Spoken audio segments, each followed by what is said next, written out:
Well, I was born in East Belfast, and as a child, I used to deliver the Belfast Telegraph for a local shop called the Boulevard, where Walter Bruce, a former Northern Ireland Glentoran player, he owned the shop.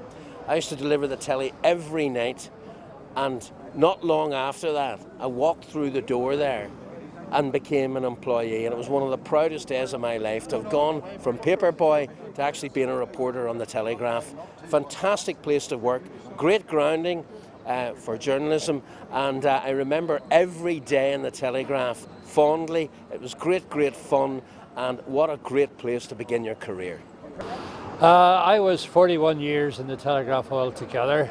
I can recall the first time I came for an interview with Tom McMullen, who was then the joint managing editor.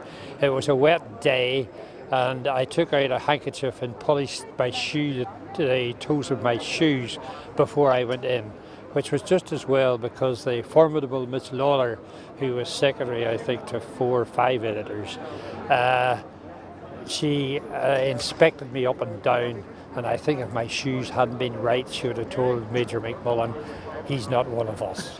My fondest memory of the Belfast Telegraph will be when I got a call on my honeymoon to say, do a report on the Manchester United match that I was covering in Barcelona. On my honeymoon, there with my wife. Mark, we hear you're there. Would you file us a couple of lines of copy while you're there as well? To me, that summed it up at the Belfast Telegraph. You were never off duty. Well, I started there as a copy boy. In 1940 it would have been, and what happened then? You had to start at 14, and at 16 you had to leave, but unless you were offered a job. Well, I was offered a job, but it was down in the front office. I didn't want office work; I wanted engineering, so I left then and went and served my apprenticeship. But I do remember very vividly. That was my first job in the Telegraph at the age of 14. Fantastic memories of this building and the fun that we all had and the fabulous work that everybody did that came from this building as well, in both Belfast Telegraph and Sunday Life. They really were the good old days, and it's so lovely today to get a chance to meet up with old colleagues, former colleagues, and everyone seems to be doing really well, holding up well down through the years. We've been friends for more than 50 years. And we're likely to, if we live another 50 years, I still think we'll be friends. Though Billy keeps pointing out my faults, which I appreciate at the end of the day. You can't point out mine because I don't have any. That's almost right. Well, it was industrious. It was hard work.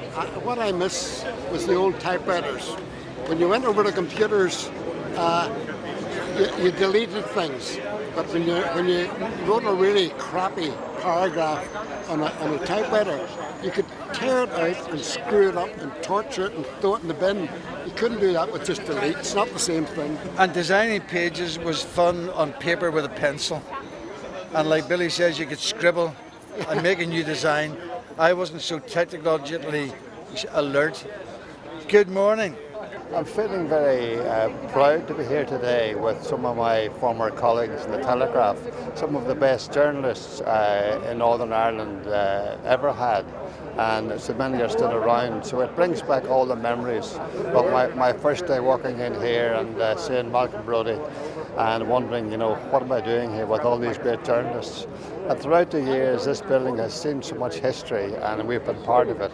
I'll be sorry to see the building go, but times move on, and we must go on with it. It's nice to be here. This is a beautiful building. I think it's hard to imagine Royal Avenue without the Belfast Telegraph building. I'm not sure where the telly is going to move to, but it was a big presence on the city streets, and a lot of memories.